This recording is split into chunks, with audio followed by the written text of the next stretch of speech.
আসসালামু আলাইকুম দর্শক, চলে আসলাম নতুন আরেকটি ভিডিও নিয়ে। দর্শক, আমার আজকের ভিডিওটা একটু দুর্দান্ত হতে যাচ্ছে, কারণ আমার আজকের ভিডিওতে আপনারা একটি নয়, দুটি নয়, তিনটি বিষয় একসাথে খুব শর্ট টাইমের ভিতরে জানতে যাচ্ছেন, এবং তিনটি বিষয় খুবই দুর্দান্ত। এবং আজকে বলতে পারেন তিনটা বিষয় খুব একরকম বলা যায় তিন দিক থেকে আলোচনা করব। অর্থাৎ একজন মানুষ কেন্দ্রিক আলোচনাটা হবে না বা সীমাবদ্ধ থাকবে না। যেমন আমার প্রথম ইস্যুটা থাকবে তানজিলাকে নিয়ে। তানজিলাকে ফাতেহা ইউজড করা জিনিসপত্র দিয়েছে এবং সেটার প্রমাণ আমি আপনাদেরকে হাতে নাতে ধরিয়ে দিব, যেটা অলরেডি আপনারা ইতিমধ্যে যারা আমার থাম্বনেইলটা ভালো মতো দেখতে পেরেছেন বা বুঝেছেন তারা বুঝে গেছেন। কারণ দর্শক, আমি আমার ভিডিওর 50% কথা কিন্তু আমার থাম্বনেলে বলে দিই। অনেকে দেখবেন থাম্বনেলের মাধ্যমে মিসলিড করে, থাম্বনেলে এক কথা ভিডিওর ভিতরে বলে আরেক কথা, এবং সেটার মাধ্যমে কিন্তু আপনারা ভুল বুঝে যান।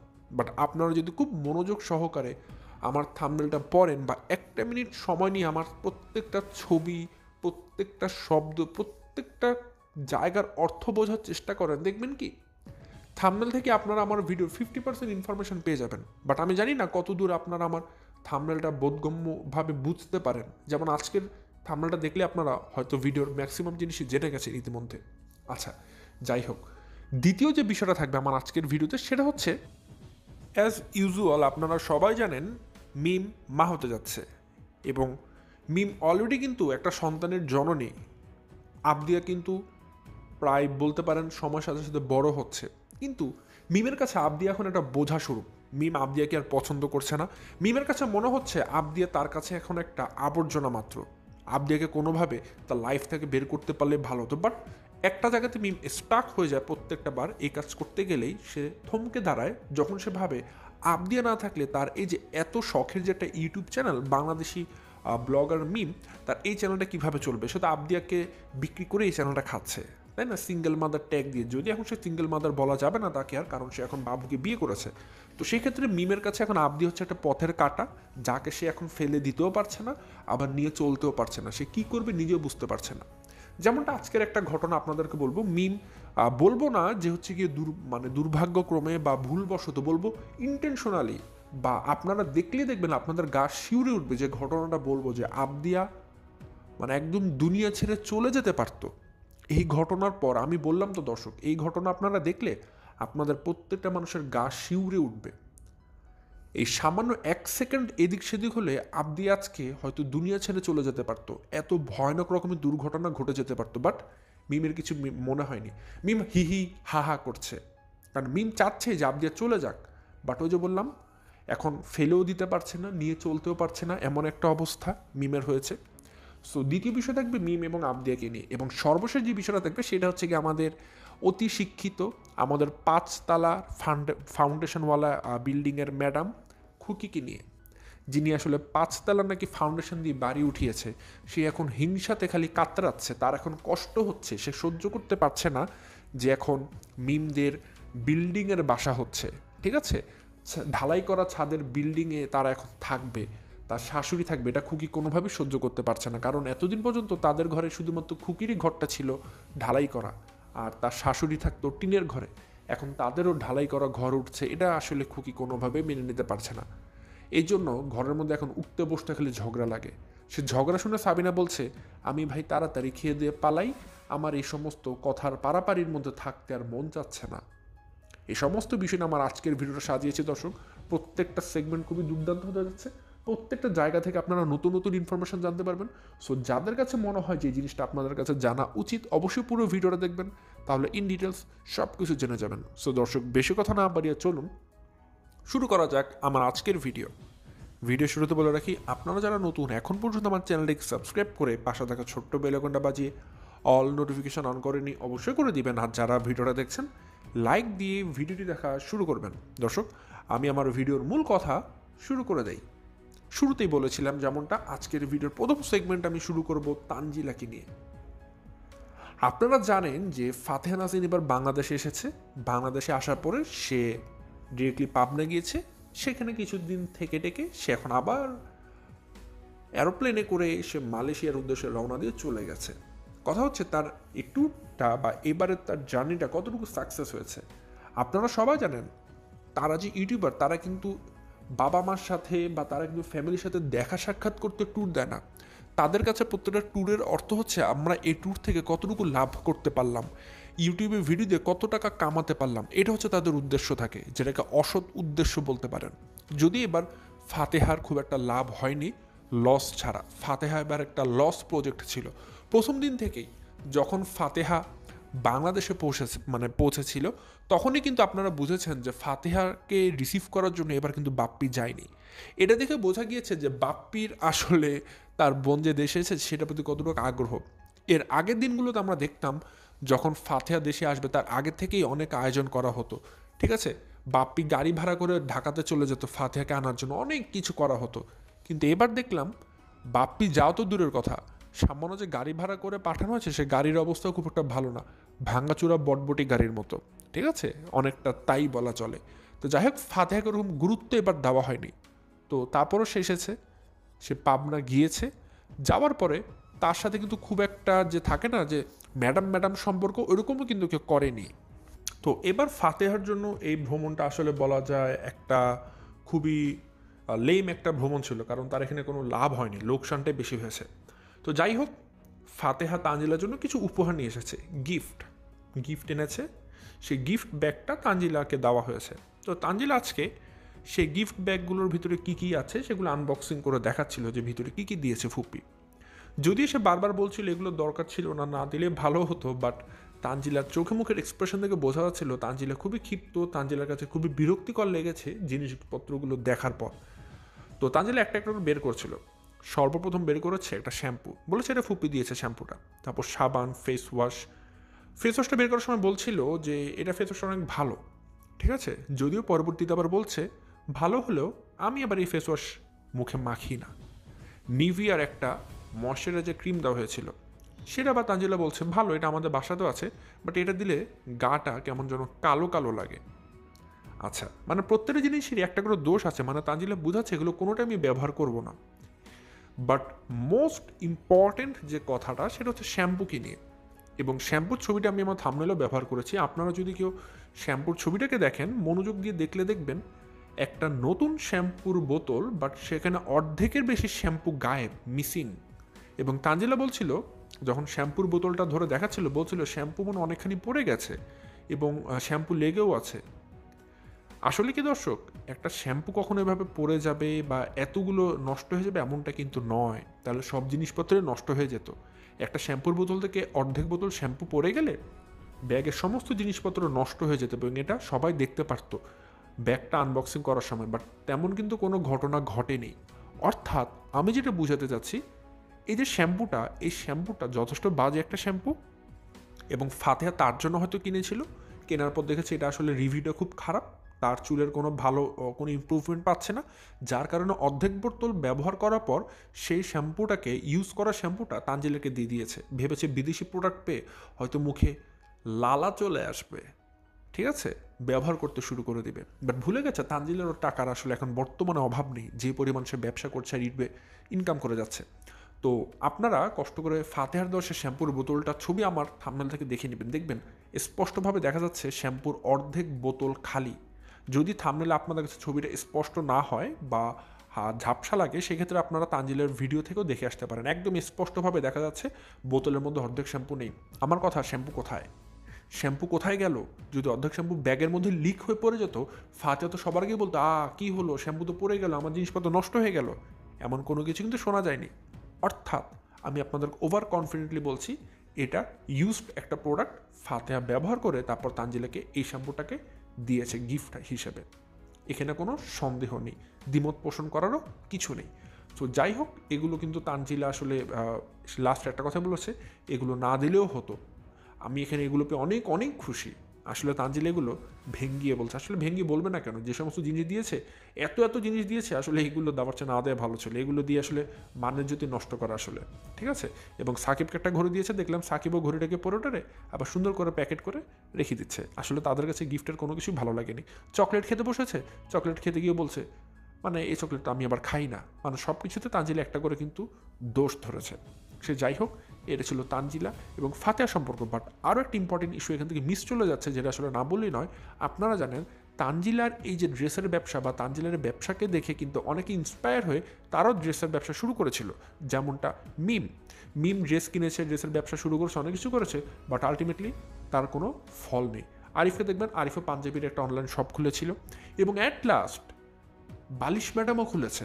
বালিশ ম্যাডামও নাকি একটা ড্রেস ব্যবসা করার জন্য পেজ খুলেছে এবং সেই ড্রেসের একটা প্রমোশন করার জন্য তানজিলাকে একটা ড্রেসও দিয়েছে 3 পিস, যেন তানজিলা সেই ড্রেসটা সবাইকে দেখায় এবং সাথে সাথে তার পেজের একটা প্রমোশনও করে দেয় যে হ্যাঁ আমার ফুপির একটা পেজ আছে, সেখান থেকে সবাই জামা কাপড় কিনবেন। যদিও তানজিলার ড্রেসটা ঠিকই নিয়েছে, ড্রেসটা আনবক্সিং করেছে, বাট ফাতিহার যে একটা পেজ আছে যেখানে প্রমোশনের জন্য তানজিলাকে এই ড্রেসটা দেওয়া হয়েছে, সেই প্রমোশনটা কিন্তু তানজিলা আর করে দেয়নি। বা ফাতিহার যে একটা অনলাইন ফেসবুক পেজ আছে ড্রেস বিক্রি করার, সেই ইনফরমেশনটা তানজিলা কিন্তু তার ভিডিওর মাধ্যমে জানায়নি। এখানেও বলতে পারেন একটা হিংসাত্মক ব্যবহার কিন্তু তানজিলার মাধ্যমে চলে এসেছে। যদি এখানে অবশ্যই তানজিলা চাইবে না যে এতগুলো মানুষ আসলে অনলাইনে ব্যবসা করুক, তার মাধ্যমে পরিচিতি পাক, এটা তানজিলা চাবে না। এটা 8-10 মানুষের একটা নর্মাল প্রবৃত্তি, কেউ চাবে না যে তার একটা কম্পিটিটর চলে আসুক, ঠিক আছে? এইরকম হিংসা মনোভাব সবার মধ্যে থাকে, বাট আমি মনে করি এটা রাখা উচিত না। কারণ আপনি যতটা হিংসা মনোভাব রাখবেন আপনি কিন্তু বড় হতে পারবেন না, আপনি ছোট হয়েই থাকবেন। বরং সবাইকে হেল্প করার একটা প্রবণতা থাকা উচিত, দেখবেন আপনি হুড় করে অনেক বড় হয়ে যাবেন। আমি সবসময় জিনিসটা চেষ্টা করি, আমি প্র্যাকটিস করি এই জিনিসটার অবশ্য। যাই হোক, নিজের কথা নিজে না বলাই ভালো। তো যাই হোক, এটা তানজিলা এবং ফাতিহার ইস্যুটা আমি শেষ করলাম। এখন চলে আসি আমি আবদিয়ার দিকে, যেটা বলেছিলাম একটা খুব গুরুত্বপূর্ণ একটা ইস্যু। দর্শক, আপনারা সবাই জানেন যে মিমরা একটা ঢালাই করা বাসা বা একটা বাড়ি উঠাচ্ছে আর কি, ঘর উঠাচ্ছে, হ্যাঁ, এবং সেই ঢালাই দেওয়ার কাজও শেষ, মানে ছাদ তৈরি করা শেষ, ছাদও হয়ে গেছে। এখন ছাদ যে হয়ে গেছে, এখন সবাই মাঝে মধ্যে বিকেলবেলাতে ছাদে ঘুরতে টুরতে যায়, একটু ভ্রমণে যায়। তো সেখানে গিয়েছে মিম, আবদিয়া কিনে যাচ্ছে না, গিয়েছে আর কি। তো মিম ভিডিও করছে চারপাশ। অবশ্যই যেহেতু বাচ্চা মানুষ, আপনারা জানেন তাদের ছাদ মাত্র ঢালাই দেওয়া হয়েছে। তো আমরা যেটাকে অনেকে আমাদের সাধারণ ভাষায়, প্রচলিত ভাষাতে যেটাকে ছাদের রেলিং বলে থাকি, অনেকে অনেকভাবেই বলতে পারেন যে হ্যান্ডেল, যদিও ছাদের তো আসলে হ্যান্ডেল অনেক বাসা থাকে না, সেটাকে আসলে ঢালাই করা একটা বসার মতো জায়গা থাকে বা ধরনী থাকে, বা অনেকে যেটাকে আমরা ম্যাক্সিমাম সময় রেলিং বলে থাকি, যেটা পার্সোনালি আমরা আমাদের জায়গাতে রেলিং বলে এটাকে, ঠিক আছে? ছাদের মধ্যে অনেকভাবে প্রচলিত থাকে, যেটার কারণে হয়তো ছোট বাচ্চারা ছাদে দৌড়াদৌড়ি করলেও সাইডে গেলে পড়ে যাওয়ার ভয় থাকে না, কিছুটা কোমর পর্যন্ত দেয়াল উঠানো থাকে, যেটাকে আমি রেলিং হিসেবে বলছি, ঠিক আছে? ইট দিয়ে উঠানো থাকে। আবার কিছু কিছু ছাদ দেখবেন যে সমস্ত ছাদে কোনো রেলিং থাকে না, ঠিক আছে, আপনি হাঁটলেই পড়ে যাওয়ার ভয় থাকে, ঠিক আছে, কোনো প্রোটেকশন থাকে না, কোনো দেয়াল উঠানো থাকে না, দেখা যাবে আপনি ধারে গেলেই পা পিছলেই আপনি পড়ে যাওয়ার একটা সম্ভাবনা থাকে। তো যেহেতু নতুন ঘর উঠানো হয়েছে, মিমদের ছাদের অবস্থা ঠিক এরকম, কোনো রেলিং দেওয়া নেই, ঠিক আছে? তো সেই ছাদের ধারে গেলে বা কিনারে গেলে কিন্তু আপনি পা পিছলে পড়ে যাওয়ার একটা সম্ভাবনা আছে, যদি আপনি সতর্কতা অবলম্বন না করেন। তো যেটা বলতে চাচ্ছি সেটা হচ্ছে, এই যে মিম এবং আবদিয়া তারা যে ছাদে গিয়েছে, আবদিয়াকে মিম এরকম একটা ছাদে উঠিয়ে হাত ছেড়ে দিয়েছে, মিম তার মতো করে ভিডিও করছে, এবং আবদিয়া যে ছাদে ওঠার পর দৌড়াদৌড়ি করছে, মিম কিন্তু এটা দেখছে ভালো মতো, মিমের ক্যামেরা তো দেখা যাচ্ছে। এবং হঠাৎ করে আবদিয়া একটা দৌড় দিল। দৌড় মানে তো বুঝছেন দর্শক, এটা বইয়ের ভাষা। দৌড় মানে একদম চোখ কান বন্ধ করে দিল একটা দৌড়, মানে কোনো দিকে তাকানো একদম সোজা দৌড় দিয়েছে। আমি ভাবলাম কি, এই মনে আবদিয়া এখন পড়ে যাবে, এখন আবদিয়াকে কে ধরবে? আমি তো আসলে ফোনের মধ্যে দেখছি। তারপর ভাবলাম, হঠাৎ করে ইনস্ট্যান্ট মাথায় আসলো, যেহেতু এটা ভিডিও করে মিম ছেড়েছে, তার মানে কোনো দুর্ঘটনা ঘটেনি, এটা একদম 100% কনফার্ম। বাট ঘটনা হচ্ছে এভাবে যে আবদিয়া দৌড়টা দিল, মিম এটাকে ভিডিও পর্যন্ত করলো, বাট মিম কেন একটাবারের জন্য আবদিয়াকে ডাক দিল না, এই আবদিয়া এভাবে দৌড় দিও না, তুমি পড়ে যেতে পারো, থামো। এই কথাটা একবারও মিম বললো না, বরং কী করেছে জানেন? সে তার মতো করে ভিডিও করে যাচ্ছে। অ্যাট লাস্ট যখন আবদি একদম ধারে বা একদম কিনারে চলে গিয়েছে, যে ওইখান থেকে আবদি এখন নিচে দেখছে যে নিচে দেখতে কেমন, সেখান থেকে একটু যদি আবদিয়ার 1 ইঞ্চি পরিমাণ পা পিছলে যায়, আবদি একদম নিচে পড়ে যাবে এবং বাচ্চাদের সাথে যে কোনো ধরনের দুর্ঘটনা ঘটতে পারতো, যে কোনো ধরনের। বাট বলে না, রাখে আল্লাহ মারেকে, এখানে আল্লাহ ছিল আবদিয়ার সাথে, যার কারণে কোনো দুর্ঘটনা ঘটেনি। এবং মিম অনেকক্ষণ পর বলছে, আবদিয়া তুমি ওখানে যেও না, ধারে যেও না। কেন ভাই? আবদিয়া তো আপনার সামনে দৌড় দিল, যখন সে দৌড় দিয়ে ধারে চলে যাচ্ছিল, আপনি তখনই আবদিয়ার হাত ধরে টান দেন বা আবদিয়াকে থামান। বা একটা বাচ্চা যখন এভাবে দৌড় দিচ্ছে, আপনি মা হয়ে আপনি কিভাবে দাঁড়িয়ে ক্যামেরা ধরে থাকেন? আপনি নিজে আবদিয়ার পিছনে দৌড় দেন, আপনি নিজে দৌড় দিয়ে আবদিয়ার হাতটাকে ধরে নিয়ে আসুন। আপনি কোনো চিৎকার চেঁচামেচি করছেন, এরকম লেম কাজ কেন করছেন? আপনার তো সেই সময় তো উচিত ছিল ক্যামেরাটাকে অফ করে দিয়ে দৌড় দেওয়া, তারপর আবদিয়াকে টেনে নিয়ে আসা, যে আবদি তুমি এখানে যাচ্ছ কেন, শিখিয়ে দেওয়া যে মা এখানে আর কোনোদিন আসবে না এরকম ধারের কাছে, মাঝখানে থাকবে, শিখিয়ে দেওয়া। বরং আপনি চিৎকার চেঁচামেচি করছেন, চিৎকার চেঁচামেচিতে কাজ হবে নাকি আপনাকে দৌড়ে যাওয়া লাগবে? তারপর ছাদের মধ্যে আরও ছোটো ছোটো বাচ্চারা ছিল, তার আবদিয়াকে কাছে টেনে নিয়ে আসে। তো দেখুন দর্শক, এরকম একটা সিচুয়েশন থেকে কিন্তু যে কোনো ধরনের দুর্ঘটনা হতে পারতো। 1 সেকেন্ডে নাই ভরসা, আমরা কিন্তু সবসময় বলি। যখন একটা ঘটনা ঘটে যাবে তারপর আমরা সারা জীবন হাই হাই করে কিন্তু সেই জিনিসটার ব্যাক আসবে না। কিন্তু যদিও মিমের কাছে এই হাই হাই করার মতো জিনিস আবদিয়া না, আমাদের কাছে অনেক গুরুত্বপূর্ণ জিনিস থাকলেও আবদিয়া কিন্তু মিমের কাছে সেই প্রয়োজনীয় জিনিসটা না। অনেক কিছু তো আমরা বলি এটা আমাদের অনেক শখের অর্জিত একটা জিনিস, মিমের কাছে আবদিয়া কোনো শখের জিনিস না। মিমের কাছে আবদিয়া হচ্ছে একটা বোঝা। সে বোঝাটাকে মিম এখন ফেলেও দিতে পারছে না, নিয়ে হাঁটতেও পারছে না, কী করবে নিজেও বুঝতে পারছে না। বাট এভাবে করে একটা সন্তানকে দিনের পর দিন শেষ করে ফেলার থেকে আমি মনে করি সে যেটা অনাথ আশ্রমে দিয়ে আসে তাও আবদি অনেক ভালো থাকবে, বা একটা বোর্ডিং স্কুলেও দিয়ে আসে তাও সে ভালো থাকবে, তাও যদি একটা মাদ্রাসাতেও দিয়ে আসে তাও সে ভালো থাকবে। কিন্তু আবদিয়াকে এখন যা করা হচ্ছে, এভাবে আবদিয়াকে আসলে শেষ করে ফেলা হচ্ছে তিলে তিলে দর্শক। তো যাই হোক, এই সমস্ত কথা বলার অধিকার আমার নেই, কারণ আমি আবদিয়ার বাবাও না, আমি আবদিয়ার খালুও না, আমি আবদিয়ার মামাও না, আমি আবদিয়ার কিছুই না। আমি জাস্ট একজন থার্ড পার্সন, যেটা দেখে আমার কাছে খারাপ লেগেছে আমি জাস্ট আপনাদের কাছে একটা তথ্য তুলে ধরলাম মাত্র। তো যাই হোক দর্শক, এটা ছিল আবদিয়ার ঘটনা। আবদিয়ার ঘটনার বেশি আর বলবো না। নেক্সট যে ঘটনাটা বলবো সেটা হচ্ছে খুকিকে নিয়ে। খুবই মজাদার গল্প। একে নিয়ে কথা বলতে গেলে আমার খুব মজা লাগে এবং আমার মুখের মধ্যে আমার 32টা দাঁতের বদলে 45টা দাঁত বের হয়ে যায় তাকে নিয়ে কথা বলতে গেলে। আমি খুব বিনোদন পাই, কারণ এই মানুষটা হচ্ছে বিনোদনে ভরপুর। এই মানুষটা কোনো এক সময় বলেছিল গর্ব করে, আমার 5 তলা ফাউন্ডেশন দেওয়া একটা ঘর আছে, কিন্তু আজ অবধি আমি দেখলাম না তার 1 তলা থেকে 2 তলা ঘর উঠেছে। আজ পর্যন্ত আমি চোখে দেখলাম না, ঠিক আছে? 2 তলা ঘরে সে সিঁড়ি দিয়ে উঠেছে, আমি তার ঘরে কোনো আজ পর্যন্ত সিঁড়িই দেখলাম না। ওইদিকে তার 5 তলা ফাউন্ডেশন দেওয়া নাকি বাড়ি আছে। কোথায় আছে ভাই, একটু দেখাবেন তো আমাকে কষ্ট করে খুকি ম্যাডাম। যদি আপনার সাথে ম্যাডাম কথাটা যায় না, আপনাকে কামের বেটি বললে বেশি ভালো যায়। কিন্তু যদি আমি কাউকে কোনোদিন এভাবে তুচ্ছ তাচ্ছিল্য করে বলি না, সো আপনাকেও বলবো না, বাট আপনার সাথে এই সম্বোধনটা বেশি যায়। যদিও মানুষজন আপনাকে গোবর টোকানি বলে, আমি কিন্তু আজ পর্যন্ত কোনোদিন বলি না। আমি আপনাকে খুকি বলেই ডেকেছি, সম্মান দিয়ে ডেকেছি, এবং সেটাই আমি করব, কারণ আমার পরিচয় এখানেই। আমি আর 10জনের মতো পরিচয় দিব না কখনোই, কারণ আমার পরিচয় যেটা আমি সেটাই। আমি সবসময় সবার নাম ধরে যেভাবে বলার সেভাবে বলেছি, কারণ নাম ধরে টিজ করাটা আসলে আমার পক্ষ থেকে এটা আমার কাছে পছন্দ না পার্সোনালভাবে।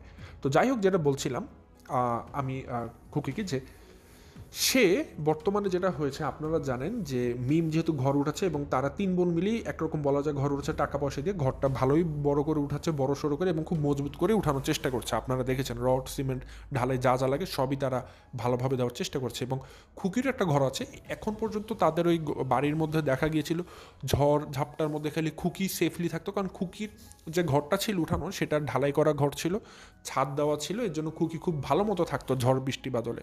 কিন্তু খুকির শাশুড়ি শ্বশুর বা তিশারা যখন গ্রামে যেত তাদের অনেক কষ্ট হতো, কারণ তাদের ঘরগুলো টিনের ছিল, এবং খুকি এটা নিয়ে অনেক গর্ব করতো।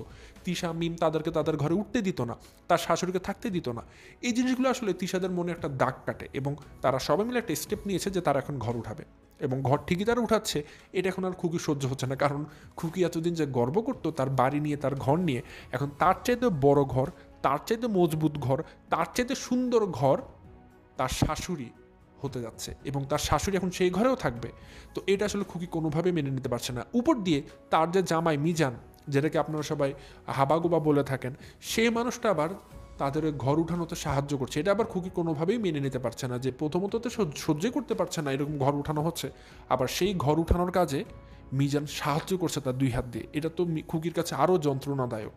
তো সব কিছু মিলিয়ে খুকির এখন খুবই যন্ত্রণা হচ্ছে, ঠিক আছে? দেখবেন খুকিকে বিভিন্ন সময় ভিডিওতে দেখা গিয়েছে তার ফেশিয়াল এক্সপ্রেশন বা তার যে অনুভূতিগুলো, সেগুলো দেখলে বুঝবেন তার ভিতরটা দুমড়ে মুচড়ে যাচ্ছে হিংসাতে, যে এগুলো কি উঠানো হচ্ছে। সে যদি পারতো, তার হাতে যদি একটা বুলডোজার দেওয়া হতো, সে গাড়ি চালিয়ে বুলডোজার দিয়ে পুরো বাড়িটাকে ধূলিসাৎ করে দিত।